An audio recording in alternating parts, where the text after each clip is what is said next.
All right, let's dive into something big. We're breaking down a fascinating and honestly a kind of provocative new theory about social division, straight from the source material that introduced it to the world. You know, it's a feeling a lot of us have, right? The sense that our societies are more divided than ever before. It feels like we're just drifting apart. And we usually chalk it up to being an unfortunate accident of modern life, maybe a byproduct of social media or economic stress.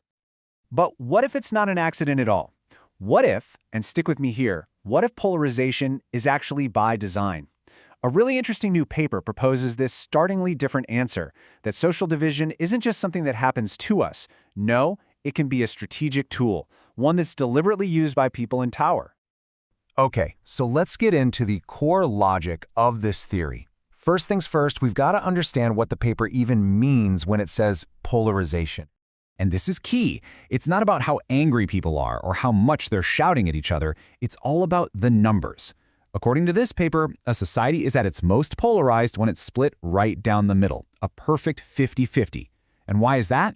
Well, because that's literally the furthest you can get from everyone agreeing on something. And this really gets to the heart of the whole debate.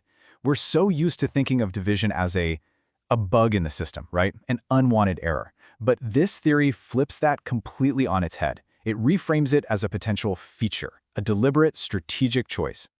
And this quote from the paper just nails it. The whole idea is that for a leader who needs a majority to pass laws, shaping public opinion isn't just some side project. It's an instrument of governance, just like any other policy tool they have. Okay, so this is where it gets really interesting. Let's break down the logic here. Imagine you're a leader, and you have no idea what challenges are coming down the pike. If your society has this rock-solid 90-10 consensus on an issue, trying to change course is like trying to turn a giant cargo ship. It's super slow, really expensive. But a 50-50 society, that's more like a speedboat. It's cheap, it's easy to just nudge a few people over the line to get your majority. That flexibility, well, that's kind of strategic insurance for the future. But, okay, that's the story when there's just one leader calling the shots. What happens when you throw a competitor into the mix? Well, as we're about to see, the entire game changes. And bam, the strategy just flips. A single leader, they want that flexible 50-50 society. It's easy to steer. But the second you have a rival, a totally new incentive pops up. You've got to stop them.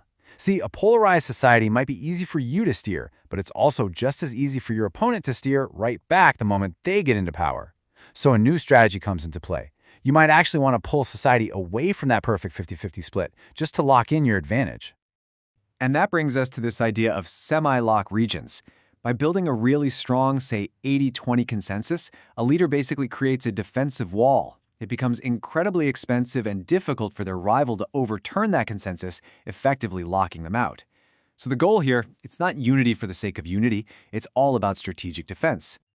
Now, this whole strategic game of shaping public belief, it's been played for centuries. But now, it's being put on steroids by one of the most powerful technologies of our time, artificial intelligence. Think about it. For most of history, trying to shape what an entire country believes was slow. It was clunky, and it was ridiculously expensive. You had to control all the schools or all the newspapers. Then, mass media came along. But AI is a quantum leap. It lets you create and test personalized, persuasive messages for millions of people at a massive scale for almost no cost. And the effect, which this chart just lays out so clearly, is dramatic. The cost of persuading people, of finding that perfect message for every single person and getting it to them instantly, it's basically collapsing towards zero. This doesn't just make the old game cheaper, it fundamentally changes the rules of the game itself. And what that means is that public opinion is no longer this stubborn, fixed reality that leaders have to work around. Instead, it becomes what the paper calls a choice variable. It's something they can actively design. It's like having a thermostat for society where you can just dial up the division or dial up the consensus to suit your strategic goals.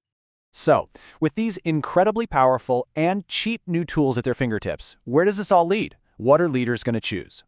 Well, the model gives us two pretty different possibilities. If you've got a single, unopposed leader, cheaper persuasion just pours fuel on the fire. It makes it even easier and more tempting to push society toward that 50-50 split to get maximum flexibility. But In a competitive system with two rivals, it turns into this permanent tug of war, a constant battle between wanting flexibility for yourself and needing to block your opponent. The end result? It's way, way more unpredictable. And this brings us to the final, and honestly, maybe the most profound takeaway from all this research. The technology is here, that's a fact, and the incentives to use it to shape our very beliefs are incredibly powerful. So the real question isn't if it's going to be used, but how. Can our democratic systems, our institutions, actually handle this new reality? And that leaves us with the final, really critical thought.